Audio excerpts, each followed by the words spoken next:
We all want to make our mark, don't we? To have some kind of influence on the world around us.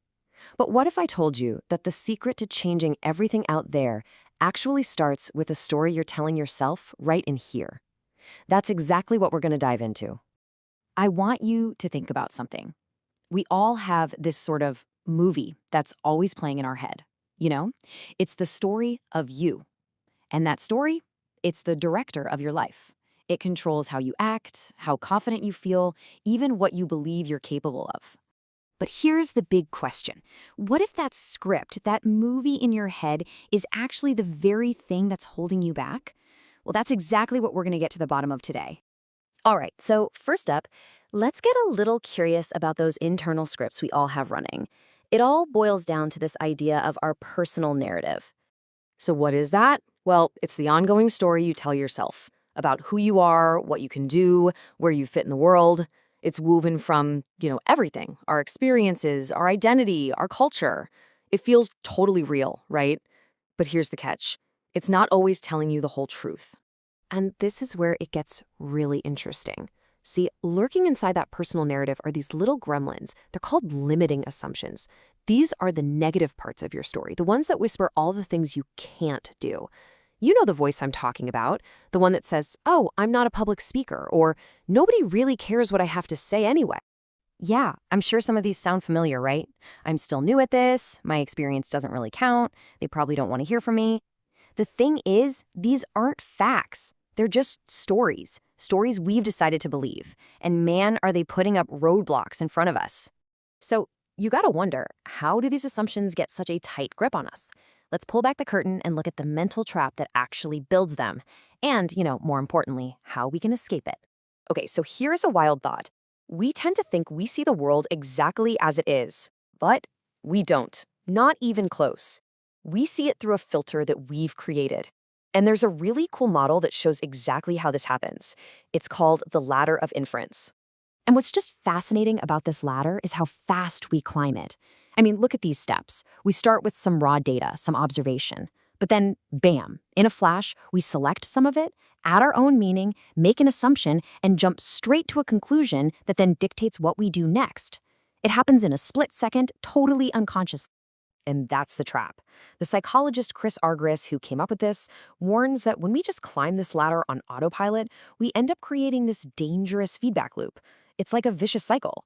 Our beliefs start to filter the data we see, which creates these self-fulfilling prophecies, which then just proves that our own flawed assumptions were right all along. It's a tricky one. So, how in the world do we break out of this cycle? Well, Argyris gives us two ways of thinking about learning. First, there's single loop learning. Think of this like getting better and better at running on a hamster wheel. You're asking, am I doing this right? Can I go faster? But you never question why you're on the wheel. Then you have double loop learning. This is when you stop, step off the wheel entirely, look at it, and ask, wait a minute, am I doing the right thing? Is this even getting me where I want to go? It challenges the entire premise. Okay, so to get to that powerful double loop learning, you need the right tools for the job. And this image here, it's basically a whole toolkit for better thinking. But I want to point out one tool in particular, one that is the absolute key to dismantling that ladder of inference we just talked about. It's called the Incisive Question, and its whole purpose is to just shatter those limiting assumptions. It gets you to ask yourself two really powerful things. First, is this assumption I'm holding on to really true? And then the magic one. If I knew for a fact that the positive opposite was true, what would I do then? This right here is how you start to climb back down that ladder and break free. All right, so once you start getting good at challenging your own thinking, something amazing happens. You can take that exact same self-awareness and use it to ethically influence the world around you. And that brings us to the science of persuasion. So there's this brilliant psychologist, Robert Cialdini, and he basically figured out that there are 6 universal principles that guide human behavior. The things that make us say yes. Think of them as the psychological levers of influence: reciprocity, consistency, consensus or social proof, liking, authority, and scarcity. But here's the thing. Just knowing what these principles are is only half the battle. The real art, as this framework shows, is matching the right influencing style to the right situation. For example, if you're trying to build a relationship, you're probably going to lean into things like reciprocity and liking. But if you're trying to motivate someone to take action right now, well, that's where authority and scarcity might come into play. And this is so, so important.